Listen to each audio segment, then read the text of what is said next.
Hello BSc second year student, कैसे हैं आप सभी लोग। उम्मीद है आप लोग बहुत अच्छे होंगे। माय नेम इज़ आशीष गिरी। आज के इस वीडियो के अंदर हम डिस्कस करेंगे बीएससी सेकेंड ईयर जूलॉजी के 4th सेमेस्टर में आपका थ्योरेटिकल पेपर आता है gene technology, immunology and computational biology. Student, इस सेमेस्टर से ऑलरेडी मैं कई सारी इंपॉर्टेंट वीडियोस कवर कर चुका हूं। अगर आप उन वीडियोस को देखना चाहते हैं तो इसी वीडियो के डिस्क्रिप्शन बॉक्स में आपको एक लिंक मिलेगा। जैसे ही आप उस लिंक पर क्लिक करेंगे आप डायरेक्ट उस प्लेलिस्ट तक पहुंच जाएंगे, या फिर स्टूडेंट आप लोग चैनल के अंदर जाकर भी डायरेक्टली प्लेलिस्ट को चेक कर सकते हैं। आज के इस वीडियो के अंदर हम डिस्कस करेंगे इम्यून सिस्टम का पार्ट नंबर 2। स्टूडेंट, हमने स्टार्ट किया था एक नया चैप्टर इम्यून सिस्टम, जिसका पार्ट 1 में डिस्कस कर चुका हूं। आज हम पार्ट 2 डिस्कस करेंगे। पार्ट 1 के अंदर हमने इम्यून सिस्टम के इंट्रोडक्शन को कवर किया था और आज भी ये वाला पार्ट भी इंट्रोडक्शन से रिलेटेड ही है। सबसे पहले बेसिक्स को कवर करेंगे, उसके बाद आपको आगे चल करके सारी चीज़ें समझ में आएंगी।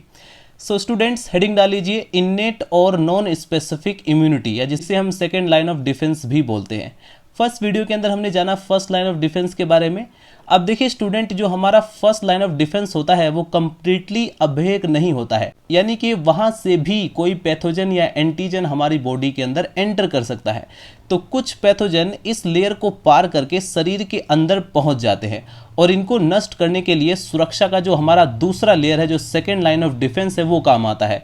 इसमें विभिन्न प्रकार के, जैसे कि हमारे जो वाइट ब्लड कार्पसेल्स होते हैं, WBC है, या जिसे हम श्वेत रुधिर अणु कहते हैं, तथा कुछ रासायनिक पदार्थ भी भाग लेते हैं, कुछ केमिकल सब्सटेंसेस भी भाग लेते हैं। और ये शरीर के सामान्य रक्षा उपक्रम है और शरीर को स्वाभाविक या अविशिष्ट यानी कि नॉन स्पेसिफिक इम्यूनिटी प्रदान करते हैं। राइट।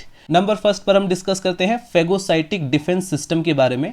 इसमें क्या होता है, इसमें जो हमारे वाइट ब्लड कार्पसेल्स होते हैं, जो WBCs होती हैं, वो अमीबा के समान जो पोडिया होते हैं, पादाब होते हैं, उसके द्वारा ये भ्रमण करने की क्षमता होती है। ये केशिकाओं यानी कैपिलरीज की दीवारों के सूक्ष्म छिद्रों से निकल करके टिश्यू फ्लूइड में आ जाती हैं। इस क्रिया को हम क्या बोलते हैं, डायापेडिसिस।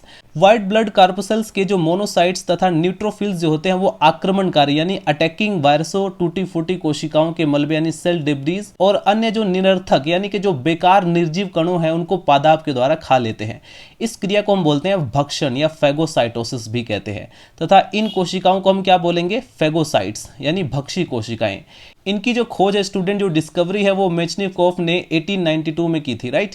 और इसके लिए उन्हें 1908 में नोबेल पुरस्कार मिला था। इसके बाद स्टूडेंट यहाँ पर डायग्राम में भी शो किया गया है। डायग्राम के अंदर भी आप लोग देख सकते हैं, डायापेडेसिस द्वारा मोनोसाइट्स का रुधिर कोशिकाओं की भित्ति से बाहर उत्तक द्रव्य में पहुंचना। दूसरा जो डायग्राम आप लोग देख रहे हैं, इसमें शो किया गया है मैक्रोफेज कोशिका द्वारा बैक्टीरियोफेज का भक्षण। राइट। अब यहाँ पर थोड़ा और भी नोट डाउन करेंगे स्टूडेंट। एक तरीके से बेसिक्स इंट्रोडक्शन को हम कवर कर रहे हैं। भक्षित कण यानी एक ऐसा पार्टिकल जिसका भक्षण कर लिया गया है, या जीव भक्षी कोशिका यानी वो कोशिका जिसने उस पर्टिकुलर पार्टिकल का भक्षण किया है, जिसे हम फेगोसाइट्स बोलते हैं। अब वो क्या करेगी, वो कोशिका द्रव्य में पहुंच करके फेगोसोम्स का निर्माण करते हैं। राइट। वो क्या बनाते हैं, फेगोसोम्स। और फेगोसोम्स जो होता है वो लाइसोसोम से मिल करके फेगोलाइसोसोम्स में बदल जाते हैं, चेंज हो जाते हैं, और इनके अंदर भक्षित जीव का पाचन हो जाता है, डाइजेशन होता है। और इस प्रकार फेगोसाइट्स शरीर की सुरक्षा व एक तरीके से सफाई का भी काम करते हैं। राइट। आगे नोट डाउन करेंगे, न्यूट्रोफिल्स रुधिर में भ्रमण करते समय भक्षण करते हैं। न्यूट्रोफिल्स क्या होते हैं, आपको पता है, ये सब ब्लड के कंपोनेंट होते हैं। तो न्यूट्रोफिल्स जो होती हैं वो रुधिर में भ्रमण करते समय भक्षण करते हैं, और इसी कारण स्टूडेंट्स न्यूट्रोफिल्स को हम क्या बोलते हैं, मोबाइल डिफेंस यूनिट। ध्यान रखना, एमसीक्यूज में पूछा जा सकता है। मोस्ट इंपॉर्टेंट पॉइंट है कि मोबाइल डिफेंस यूनिट किसे कहते हैं, और ये शरीर की सुरक्षा व सफाई का भी काम करते हैं। इसके बाद नोट डाउन करेंगे स्टूडेंट, मोनोसाइट्स जो होते हैं, मोनोसाइट्स उत्तकों में जाकर के बड़े आकार की मैक्रोफेज कोशिकाओं में जाते हैं। उत्तक की मैक्रोफेज कोशिकाएं उत्तक में इधर उधर घूम करके आक्रमणकारी विषाणु यानी जो अटैक करने वाले वायरस होते हैं, बैक्टीरिया होते हैं, और छत कोशिकाओं के मलबे आदि का भक्षण करते हैं। राइट। छत कोशिका क्या होती है, ध्यान रखना स्टूडेंट, जो सेल एक तरीके से जो टिश्यू होती है या सेल होता है जो डैमेज हो चुका है, उसकी बात की जा रही है। अब वहाँ पर चूंकि जैसे ही पैथोजन अटैक करता है तो मवाद भी बन जाता है। आपने देखा होगा आपकी बॉडी में भी कई बार फुंसी हो जाती है, वो सब मवाद हो जाता है। मवाद बनना या एक तरीके से पस बनना, ये किस बात का सबूत है, ये इस बात का सबूत है कि आपकी बॉडी किसी एंटीजन से फाइट कर रही है। राइट। तो मवाद का बाहर निकलना भी ज़रूरी है, जिसे बाहर निकाल भी दिया जाता है। तो तो इन्हें स्टूडेंट हम क्या कहेंगे, भ्रमणशील मैक्रोफेज यानी कि वॉन्डरिंग मैक्रोफेज। त्वचा के हिस्टियोसाइट्स या लीवर के अंदर मौजूद जो कुम्फुर कोशिकाएं होती हैं या फेफड़ों के अंदर एल्वियोलर मैक्रोफेज स्थिर मैक्रोफेज कहलाते हैं। ये स्वाभाविक सुरक्षा प्रक्रिया का एक तरीके से सेकेंड लाइन ऑफ डिफेंस का काम करती हैं। ये कनेक्टिव टिश्यू यानी जो संयोजी उत्तक है उनकी मैक्रोफेज कोशिकाओं के साथ रेटिकुलो एंथोथीलियम सुरक्षा तंत्र यानी डिफेंस सिस्टम एक तरीके से बनाते हैं। राइट, आगे बढ़ते हैं स्टूडेंट। इसके बाद नोट डाउन करेंगे स्टूडेंट 6 उत्तक यानी कि जो ऐसा टिश्यू जो कि डैमेज हो चुका है उसमें सुरक्षा प्रक्रिया के दौरान यानी जिस समय डिफेंस मैकेनिज्म चल रहा होता है, डिफेंस प्रोसेस में होता है, तो उस टाइम पे क्या होता है, जो उत्तक कोशिकाएं ही नहीं बल्कि अधिकांश न्यूट्रोफिल्स जो ब्लड का कंपोनेंट होता है एवं जो मैक्रोफेज होते हैं वो भी टूट फूट जाते हैं। जो हमारा इन्नेट इम्यून सिस्टम होता है उसके जो कई सारे पार्ट्स होते हैं वो टूट फूट जाते हैं और इस सारे कोशिकीय मलबे में एक गाढ़ा पीला पेस्ट बन जाता है जिसे हम पज बोलते हैं, मवाद बोलते हैं, तथा पज एक तरीके से कैविटी बना लेता है। पज कैविटी जो होती है वो प्राय शरीर की सतह पर किसी भीतरी गुहा में खुल करके एक तरीके से मुक्त कर देती है, यानी जैसे आपने फुंसी वगैरह देखा होगा वो बाहर निकल जाता है। और यदि यह बंद ही रहती है तो निकटवर्ती आरोग्य होने के साथ साथ पज जो होता है उसको घुला या पचा लेते हैं। इसके बाद स्टूडेंट नेक्स्ट इंपॉर्टेंट पॉइंट है, इसको भी आपको नोट डाउन करना है, इन्फ्लेमेटरी रिएक्शंस। सबसे पहले आपको समझना होगा कि इन्फ्लेमेशंस क्या होता है। जैसे कई बार आपकी चोट लग जाती है तो उस भाग पर सूजन आ जाती है, तो सूजन को ही इन्फ्लेमेशंस कहा जाता है। राइट, तो उसमें जो रिएक्शन चलती है उसमें क्या होता है वो सब हम डिस्कस करेंगे।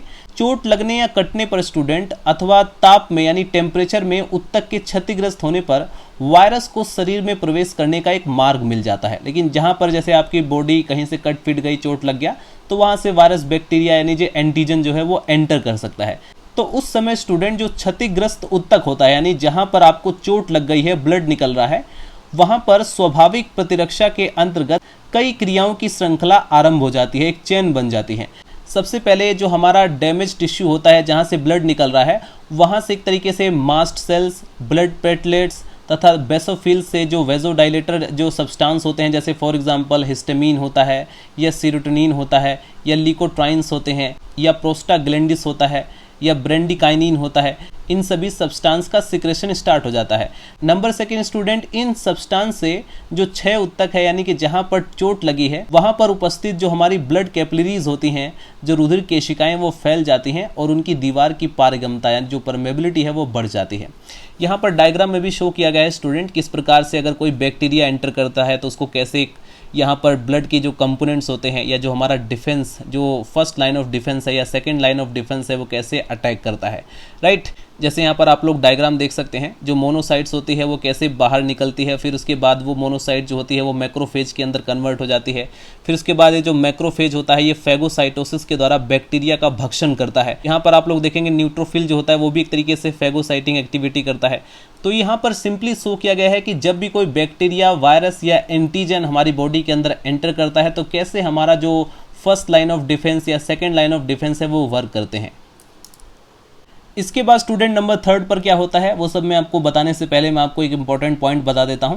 ये जो सर स्टूडेंट हमारा इम्यूनोलॉजी है या इम्यून सिस्टम है, एक मोस्ट इंपॉर्टेंट टॉपिक है। अगर आप लोग आगे चल करके CSIR नेट लाइफ साइंस की प्रिपरेशन करते हैं या MSc एंट्रेंस एग्जाम की प्रिपरेशन करते हैं या किसी मेडिकल एंट्रेंस एग्जाम की प्रिपरेशन कर रहे हैं तो ये टॉपिक मोस्ट इंपॉर्टेंट है। इसको बिल्कुल भी स्किप मत करना, बेसिक्स को अभी कवर कर लोगे तो आगे जाकर आपको प्रॉब्लम नहीं होगी।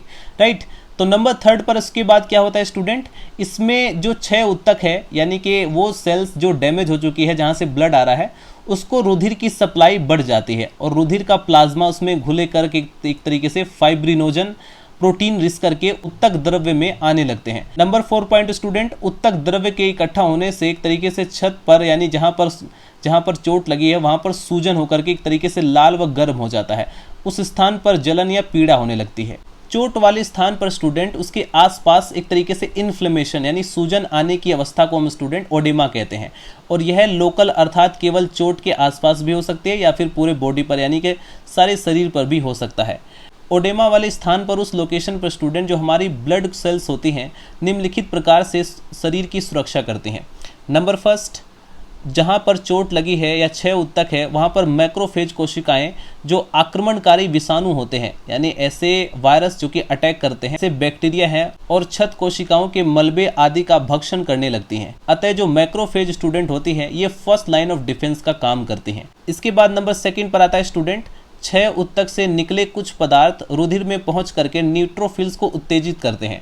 इसके बाद स्टूडेंट नंबर 3 पर आता है, मोनोसाइट्स भी बड़ी संख्या में 6 भाग पर पहुंच करके मैक्रोफेज में बदलते हैं और भक्षण क्रिया यानी कि जो फैगोसाइटोसिस की क्रिया है उसको फास्ट कर देते हैं और ये थर्ड लाइन ऑफ डिफेंस का काम करते हैं। संभवतः इयोसिनोफिल्स भी अंतिम समय में 6 भाग तक पहुंचकर यानी जहां पर चोट लगी है वहां पर सुरक्षा प्रक्रिया में सहायता करते हैं, डिफेंस सिस्टम में ये भी हेल्प करते हैं। इसके बाद नंबर 4 पर जो इवेंट्स होता है यानी जो घटनाएं होते हैं स्टूडेंट, वो क्या होती हैं?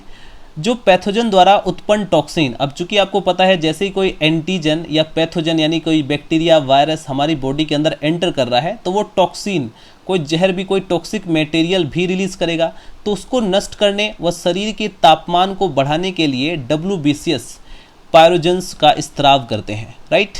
यानी जो WBCS जो होती हैं, जो वाइट ब्लड कार्पसेल्स होती हैं, वो पायरोजेंस का सेक्रेशन करते हैं।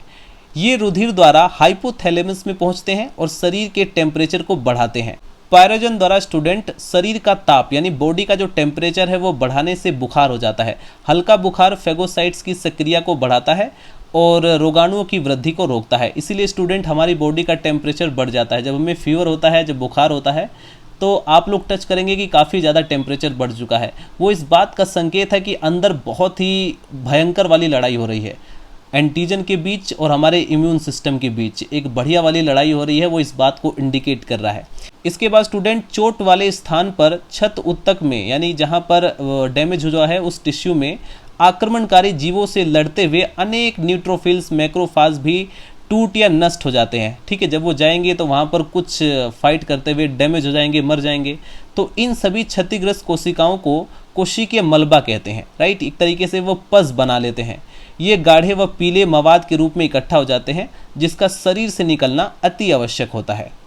कुछ इंपॉर्टेंट पॉइंट और भी नोट डाउन कर सकते हैं स्टूडेंट। लिम्फोसाइट जो होती है वो मोबाइल आर्मी की भांति कार्य करती है। सारे शरीर में सुरक्षा तंत्र यानी जो हमारा डिफेंस सिस्टम है वो सभी भागों के बीच सामंजस्य स्थापित करते हैं। लिम्फोइड ऑर्गन तथा कनेक्टिव टिश्यू इन कोशिकाओं के बैटल फील्ड्स होते हैं, राइट। जो हमारे लिम्फोइड ऑर्गन्स होते हैं और जो संयोजी उत्तक है वो इन कोशिकाओं के एक तरीके से बैटल फील्ड है जहां पर ये लड़ाई करते हैं। ब्लड एवं लासिका जो होती है स्टूडेंट, वो इनके ट्रांसपोर्टेशन लाइंस होती हैं। ये आक्रमणकारियों पर स्वयं आक्रमण करके एक विशिष्ट, एक स्पेसिफिक प्रकार के वेपन्स के रूप में एंटीबॉडीज का उपयोग करके नष्ट करती हैं, राइट। यानी कि एंटीजन को डैमेज करने के लिए एंटीबॉडी हमारे शरीर के अंदर एंटीबॉडी का निर्माण होता है। मैक्रोफेज जो होते हैं स्टूडेंट, ये एक तरीके से अस्थायी सैनिक यानी कि टेम्परेरी एम्प्लॉयड ट्रॉप का कार्य करते हैं। नेक्स्ट वीडियो के अंदर स्टूडेंट हम डिस्कस करेंगे इंटरफेरोन्स के बारे में, कॉम्प्लीमेंट्री प्रोटीन्स के बारे में या नेचुरल किलर सेल्स के बारे में। ध्यान रखना ये सब बेसिक्स मैं कवर कर रहा हूँ। सो स्टूडेंट्स, यदि आपका कोई भी डाउट हो तो आप लोग कमेंट सेक्शन में मेंशन कर सकते हैं। मिलते हैं नेक्स्ट वीडियो में। Bye bye, Tata.